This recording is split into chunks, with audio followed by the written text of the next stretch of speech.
Hello everyone, good evening. Welcome to Geography and Environmental Science. Thank you for joining us.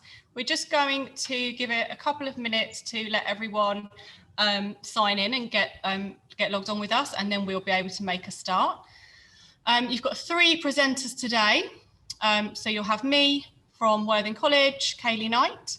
You'll also have Tom Heary from Worthing and Joe Tipping from Haywards Heath. So we'll get started very soon. If you can just bear with us, that would be amazing.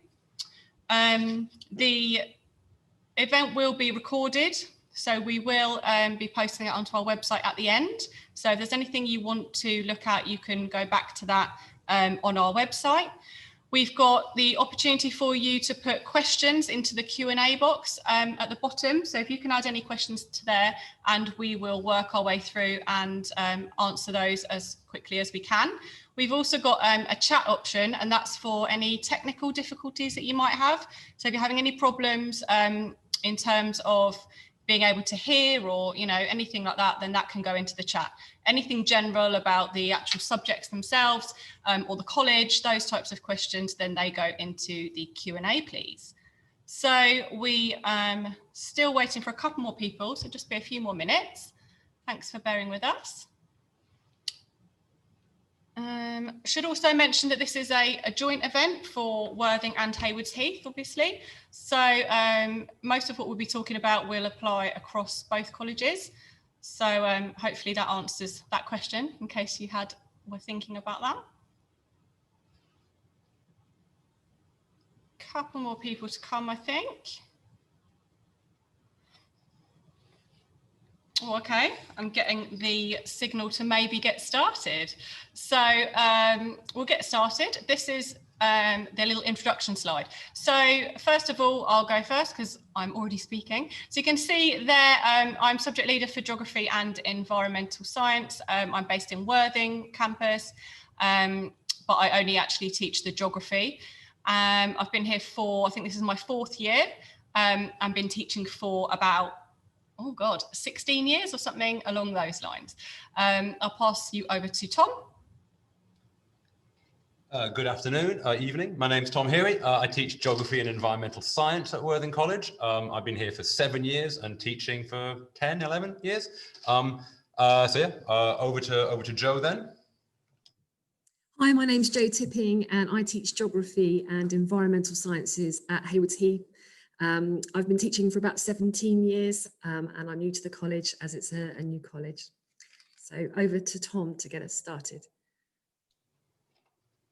So I'm just going to talk to you about the two courses, the Geography A-level and the Environmental Science A-level. So the Geography A-level is a fairly new course, like many of the A-levels that you might have been talked about recently. It's you'll be on the 4th or the 5th iteration of that year, and it's we do Edexcel at Worthing College and Haywards Heath, mainly because we asked around the schools and a lot of you were doing AQA, so we thought to do something a little bit different. And as you can see there on the screen, it is split up into 3 different categories: a paper 1, which is a more physical paper, paper 2, which is a more human paper, and then you've got this paper 3 called a synoptic paper, which is a kind of an amalgamation of all of the topics that we looked at. You might be doing a decision-making exercise later in GCSE. It's the same kind of thing.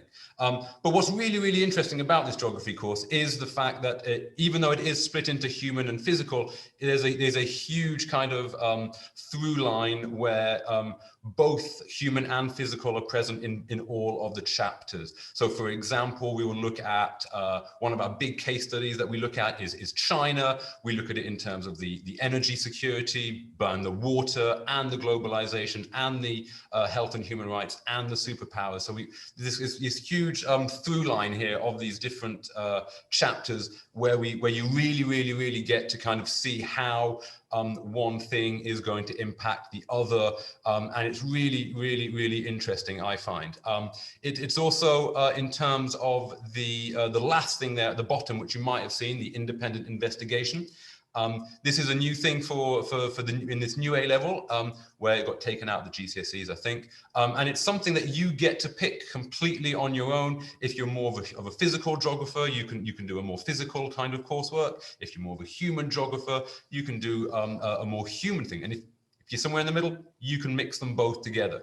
And this is something which you get to pick your own question. It's something which is really, really unique to the geography A level, I think, whereas rather than being told what you have to do, you get to decide what you want to do. And it's worth 20%, so it's actually worth quite a lot. And it's a really, really nice way for you lot to really take ownership of some of your learning in your A level, to really kind of direct it into exactly what you want to be looking at. Could I have the next slide, please, just to move on to the environmental science A level. It's a little bit different. It's only split into two, a more physical and a more kind of like, not human, but a bit more kind of biology kind of side of the environmental science side there. But again, there's a lot of mixing and matching of the chapters and the topics. So we're going to look at, for example, the living environment, which is like ecology and all these ecology and the human aspects on the environment. But then also looking at energy and pollution into the waters and the air, climate change. All of these different topics are going to be covered in this course. So you might see it's a little bit, there's some similarity there between the geography and the environmental science topics. However, they are by no means the same thing. It's not like if you take both of those, you are going to end up just being sat in a room thinking at covering the same topics. They're looked at different ways. Obviously, the environmental science, you're going to have a lot more physics in there, a bit more chemistry in there, and it's a really, really fascinating course, which is very, very kind of modern and up to date, and with current events. So I'll pass you over to Kaylee now, who's going to talk to you about which course should you choose. Okay, next. Oh, sorry, you're on the right side. Okay, so in terms of which courses you should choose, obviously Tom's just given you a good outline of both courses. We generally would say if you are someone who's like very interested in geography, you're really enjoying maybe your geography GCSE and you're thinking of a future of a kind of career that's geography related, then it would really be a good option to maybe pick both courses. As Tom said, although there is some overlap, which you would find really useful, and might help you to get like a really in-depth understanding of certain topics, it would by no means mean that it would be boring or that you'd be kind of repeating the same thing. They definitely complement each other strongly. Both courses are great for university. They both count as a science. So we do find some students who want to go to university and they need to have 2 science courses. These could be like a different option. So you could do like a chemistry or biology or one of the other sciences, obviously, and then do a geography or the environmental science alongside it. So that's a real positive for us. If you're obviously a little bit more scientifically minded and you're thinking, I don't only want to do geography or environmental science, then environmental science might be the way to go. If you're a real kind of all-rounder, then you might find that the geography is more for you. In terms, oops, 2 seconds. I'll just do that in a minute. I've gone to the dark. In terms of the timetables, we have quite a number of students who will be able to basically put any kind of combination of courses together. We're a big college, so we usually have 3 sets for geography, for instance, and that gives us a real flexibility with the timetable. So that's really positive for us, thank you, in terms of being able to give you the courses and the timetable that you'd like to have. Could we go to the next slide, please? Okay, so in terms of highlights for geography, one of the big things that is really important is that geography is considered to be something which we call a facilitating subject. and that's been highlighted in a group report from the Russell Group. So the Russell Group are a group of kind of top universities, some of the more traditional universities, who are very kind of well renowned, and they identified some different subjects that they really like to see on students' kind of applications. So geography is a really good subject to open kind of doors in terms of it's really varied. You get a real good range of different kind of skills and things that we will develop throughout your subject, and it's really liked by universities basically. It's also a course which is very much valued by employers as well. So if you're thinking university is not for you, geography could still be a very good option. Really develops lots of different skills, you know, communication skills and analysis. We do essays, there's some, you know, maths and things involved as well. So it's kind of a real good all-round subject. Obviously, with kind of current events, if you think about the current US elections and climate change and things like that, geography is a very current subject. So there's always something in the news which kind of relates to us. And that's another thing which we usually find geographers are very kind of keen about, because it allows them to translate that passion into kind of their real life. In terms of the fieldwork, Tom already talked about that. I feel like that's a real highlight for you, is that you can basically pick your own fieldwork and have that ownership over that, and really look into detail about some you know, topic that you're kind of passionate about and that you're very interested in. And lastly, the other main thing is previous residential trips that we've run. So we in the past have had 5-day residential trips to Devon and also to Wales, and that allows us to collect the data that we need to collect, and also is a really good opportunity for students to kind of make friends with everyone else who's on the course, and also use the expertise from the field study centres. So that's the overall kind of highlights for geography. Could I have the next slide, please? In terms of the highlights for environmental science, you've got very much kind of a lot more hands-on learning. Like I said, good kind of overlap with your being able to use your scientific knowledge, but linking that into maybe some of your kind of more geographical knowledge and knowledge of the world. Research skills are very important in this subject, and you will get lots of opportunities to develop your research skills. And again, that's a big kind of plus for employers, because it makes you a really good kind of all-rounder and a really good thinker, critical thinker, and that's something which obviously is really important in the workplace. In terms of highlights, kind of like trips or more extracurricular, we've developed some links already with local kind of organisations and employers. So that would include places like Arundel Wetlands, BIFA, which is the kind of recycling centre. You've also got places like the Rampion Wind Farm, Pulborough Brooks, and also we've had the Environment Agency come in and give talks and things like that before. So there's definitely opportunity maybe to have some related work experience, and also to have some kind of guest speakers come in and give you some talks about kind of how this might translate into careers and things like that for you. So that's the highlights for our 2 courses. I'm going to pass over to Jo now, and she's going to talk to you about where this course could lead you. There's a number of different career paths specifically for geography, and undergraduates supposedly get on very well with geography in finding employment, and there's lots of studies to support that and newspaper articles. So in terms of the physical geography, there are some careers links to coast and coastal management, looking at the current impact of local sea level rise. There are also links made to sort of future planning for coastal defences. There are links made to meteorological sort of sciences, and there's a good website for the Royal Meteorological Society that discuss jobs linked to insurance, and jobs linked to sort of TV and the media, reporting on the weather, but also research behind it. There's lots of different jobs linked to geoscience and soil conservation, hydrology, the study of water and water flow.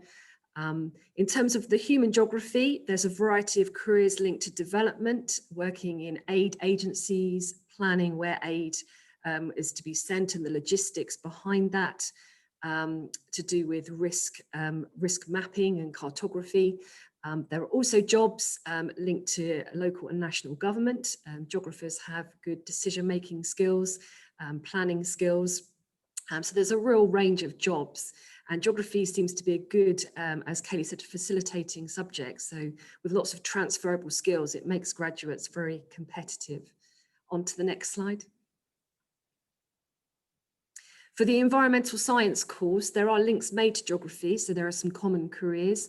There are also links made to sustainability related careers in terms of sustainability consultation and recycling and waste management and sort of planning for the future and how we dispose of our waste. There's also careers linked to the monitoring of water quality, again, soil conservation, environmental monitoring, environmental impact, and planning. And there's some really specific job roles as well linked to sort of oil excavation and mineral surveying, looking at how we explore, how we research, and how we look at our proven reserves.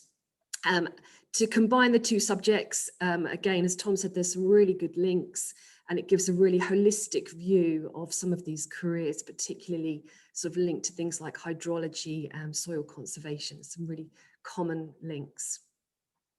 On to Tom. So in terms of the facilities that we have at the colleges, we've got obviously well-equipped, spacious classrooms. We've got all the textbooks that you need. We've got all the equipment that you would need for any type of field work, including anemometers, pH meters, ranging poles, calipers, infiltration meters, which again means that when you come to that coursework, you can do whatever you want. We have everything that you would need to do whatever you want. Same thing with the environmental science course. If there's anything that we need to do, we've got little wind turbines, we've got some solar panels, we've got everything that you need to do that. Also, we have access to science labs when and if we need them.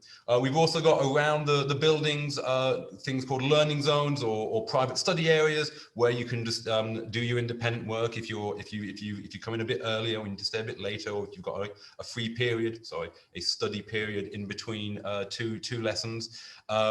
Both campuses have a well-stocked library with subject-specific books, either textbooks that you could borrow for the for again a study period, or extra reading books, magazines such as the GAs, the reviews, National Geographic's, Economists, all these different publications that you will find completely and utterly indispensable in your A-level journeys. Could I please have the next slide, please? So here we've just got three kind of quotes from some of our ex-students, and we'll come back to this slide right at the end, so you can read all of the amazing comments that they've made. But the main thing here is that if you look at where these students have gone on to study after taking a geography A-level, we've got people in highly competitive courses like medicine. We've got people in some of the best universities in Russell groups in like King's College. We've got a student two students last year who got into Cambridge, and then we've also got people going to highly competitive universities like Loughborough, Royal Holloway, various things like that. And when you come to read this these comments, what you'll find is not only have these students had a really good time at the college, but also the help and the support and the enjoyment of the course that they had is clear to see. And yeah, that's one of the things that we're really proud about here, is the fact that they really enjoy geography and environmental science. And it's something that we actually are very proud of. So I'll pass on just to finish off to Joe or Kaylee. So in terms of enrichment, we try and do as much as we possibly can. So I can see that there's a question about sort of societies and things that we can be part of. And we take students, apologies, my light's just gone off, but we take students to lectures by the Royal Geographical Association. And I know that that's moving online at the moment, looking at issues to do with climate change and sort of synoptic discussion, which is really good for paper 3, for our last paper. We also try and visit local universities and use some of their facilities. And I, for example, have worked with Brighton and Sussex, asking students to do little interviews for us and talk to us about career progression and where they've gone and what they've done with geography and environmental science. We also try and ask other professionals from different areas to tap in via Zoom into lessons, or to sort of come in and be interviewed, and try and include and refer to different professionals as we teach geography and environmental science. And at Worthing, there's been links made with the Environment Agency as well, looking at local river pollution issues and environmental action. We also have a programme, the Aspire programme, which looks at students who are looking to move forward and into aspirational careers. And there's been a number of really good sort of talks with people linked to sort of themes in and around China and will China rule the world. And you can see on the slide given by Sir Christopher Hum. But also we try and make as many links as we can, just to raise those sort of, make lessons quite innovative and interesting and quite aspirational by drawing on other people and other professionals. We also make links to local employers.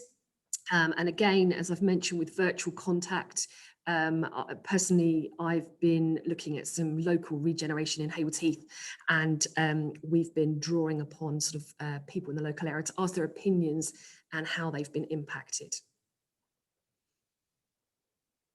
So on to the next slide. Okay, so this is basically coming to the end of our presentation in terms of the things that we plan to say to you. So a couple of kind of general FAQs which maybe you might be thinking about. So the first one is to do with whether there are any costs involved with the course or courses. So one of the things we do kind of recommend is that you purchase the course textbook. Where there's information about that which we can give you if you come here as a student. They are generally around £25 for the textbook, and that's for that lasts for the year. So there's 2 separate textbooks, one for year 1, one for year 2. So we would expect for you to buy that ideally. Obviously, if you chose to get anything else, like in terms of revision guides or something like that, then there are quite a lot of those out there now as well. That's not something which we stipulate that you would have to do. There is obviously financial support for some students if you would qualify, that if there was, you know, worries about anything like that, that's a question which sometimes comes up. In terms of other costs, we have got field equipment. We don't ask you to pay anything for that, to borrow and use that to be able to collect your data. The thing that there could potentially be a cost for is field trips. So in the past, like I said, we have done residential field trips to do data collection. We've gone to the field study centres so that we can use their equipment and we can use their expertise, and we would stay in those field study centres. So it would include things like your accommodation and your food, your meals while we're there, and then you would go out to different places and actually collect your data. And then they've got classrooms set up, so in the evenings and things like that, then you would write some of your coursework up and get support, and there'd be workshops on things like statistics and that type of thing. So if we did be able to go back to a situation where we can run a field trip like that for data collection, then there's obviously a cost involved. In the past, that's been around £350 to £400, because it is for the whole week. And like I said, it does include everything, the accommodation, the food, and the specialist kind of expertise of the staff that are there, etc. In terms of a couple of people I've noticed in the chat have been asking about whether we go abroad or do any other trips like that. We are hoping that, depending on the situation, if we are able to reinstate trips, then we're hoping to offer a trip to Iceland. That would of course be a completely optional trip for students, because there would obviously be a cost involved with that as well. And that would be to go and, obviously experience the wonders that Iceland can offer. So yeah, we would like to think we would be able to offer some type of trip. And obviously, if you did want to do that, then there would be a cost involved. But in terms of like day-to-day costs, it's really just the textbook is probably the main one, or just any kind of little, like we might do small day trips. So there might be a small cost towards if we had to hire a coach or something like that. But there's no kind of major costs. Again, in the chat, someone mentioned about where they had to buy lab equipment, like lab coats and those types of things. There wouldn't be any expectation for you to buy anything like that. We would provide that for you. The second thing that we get quite often is about whether you can take both of these courses together. I think probably, hopefully, we've already answered that and touched on that, but there's a little summary there for you. Essentially, definitely both courses work really well. They complement each other very well, and it would maybe give you a little bit of an interesting view to be able to look at a topic maybe from different perspectives. So like renewable energy, for instance, we do in the second year in the carbon and energy topic, but then also in the environmental science course, then students will look at renewable energy, but they'll look at it from obviously a bit more of a scientific view in terms of like, you know, how does a dam work, or how do we actually produce solar energy and those types of things. I think that probably covers all the main things. If we could just go to the last slide. So we've just put this student voice slide up again, just so you can have a chance to have a little bit more of a read of it if you want to. Obviously, we've already kind of picked the highlights out of that for you, but really interesting to see those students' kind of comments on their experience here with us. I'm going to hand you over to Tom in a second, and he's going to just pick up some of the key highlights from the Q&A. And like I said, this is being recorded. We'll put this on the website. So if you want to go back and look over any of the slides or anything like that, then you can. The other thing to mention is that if you want to get your first choice places, then we are hoping that you'll be able to get your application into us by the 18th, Friday, the 18th of December. And that can guarantee you your first choice places. Obviously, you can apply to us after that date, but then we can't guarantee necessarily that you would get your places in some of our oversubscribed courses. So the Q&A, I'm going to pass over to Tom, and then some of that will go into a fact sheet as well, which will also be on the website. So I'll pass over to Tom. Thank you.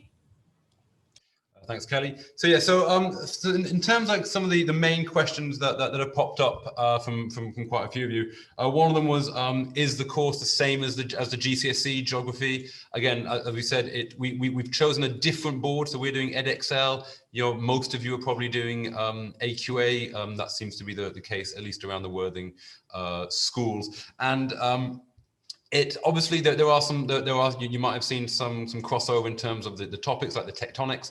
But what we've chosen to do and the way we've organized the course is to start off with those maybe more familiar topics like tectonics, so that as you're getting used to working, to reading, to writing like an A-level student, you're kind of familiar with some of the concepts covered, rather than throwing you in the deep end. Not only are you learning a brand new topic like, let's say, superpowers or energy security, but you're also kind of trying to get to grips with A-level studies and expectations. So yes, there are some similarities, but it is very different. And even in the topics that you might find at least familiar, there are quite a lot of differences. Another one that came out was what's it like day to day at college? And in terms of that, is you will be having 4 hours of lessons, 2 times 2 hours a week. And then you also have something called an independent study pack, which you are expected to be spending between 4 and 7 hours on a week. And again, these are going to consist of like essays, practice questions, some extended reading or viewings that we can't watch. So there might be a documentary there for a 40-minute odd documentary, which is going to give you more insight into a topic. This week, they've just watched something on the water resources in California, for example. yeah, you would do that for your 3 subjects that most people will be taking. There was also a question about, is there one-on-one help? Obviously, these will not be timetabled in terms of like your support, but all of us, myself, Joe and Kaylee, are always available for you at lunchtimes, at breaks, at the end of a lesson, to sit down with you for 10, 20, 30 minutes and go over something if you need to get a little bit of extra help. Or anything like that. We've also typed up all of our case studies, which are available online for you, as well as all of the teaching materials will be up there online for you. So if you need to quickly go back and watch a video that was shown in a lesson, or if you want to quickly have another read of or you've lost one of your sheets, they're all up there for you. And of course, again, please do feel free to ask us anything. And then the last one was, will you miss out by not doing one or the other? Again, as Kaylee and both Joe have said in previous parts of the presentation, they are very, very complementary. So if you are really thinking about going down a kind of environmental geography route, it is absolutely a great mix and match to have. We usually have about 30–40% of the geography cohort who are in the, sorry, the other way around, the environmental cohort that are in the geography courses. But yeah, you will, depending on what, if you know what you want to do already next year or in 3 years' time, that should be an easy one. If you're not too sure, you can always kind of have a look at the prospectuses and come and talk to us right at the beginning of the year. Say, oh, these are the questions that I've got. I'm not too sure about this. I'm not too sure about that. Of course, we will try and answer your questions as best we can. Just to quickly check, there's one last question there about extended project qualifications that I see Kaylee is trying to answer very rapidly. So yes, of course, you can do an EPQ. It's definitely a good idea to do one. It's like a pre-university essay. You get to go really in depth into one subject that you're really, really passionate about and really excited about. And again, it doesn't have to be something that you've covered in the past. So like this year, I've got someone doing an EPQ on COVID and globalization. We've had some in the past looking at conservation in New Zealand. What else did I have in the past? I've had something to do with is India the next superpower compared to China? All you can do whatever you want in an EPQ, obviously within reason, and it is something that we really encourage our students to do. Just in terms of like it expands your knowledge of the subject and really helps students in the long run, especially those of you who are going to go to university. You have that kind of leg up on the people who didn't do one, because those first 2 or 3 essays at university will be pretty easy for you. So I'll just pass you over to Kaylee to round things off for today. But thank you very much for joining us today. Hello. Okay, so I think that's all from us really. I think we've pretty much answered all of the questions. Like I said, there will be a summary of the Q&A. So I'm sure if you've got a question, then someone else will have had a similar thought as you. So we'll put that on the website, and we'll put a copy of this recording onto the website as well. Thank you so much for coming and being with us today.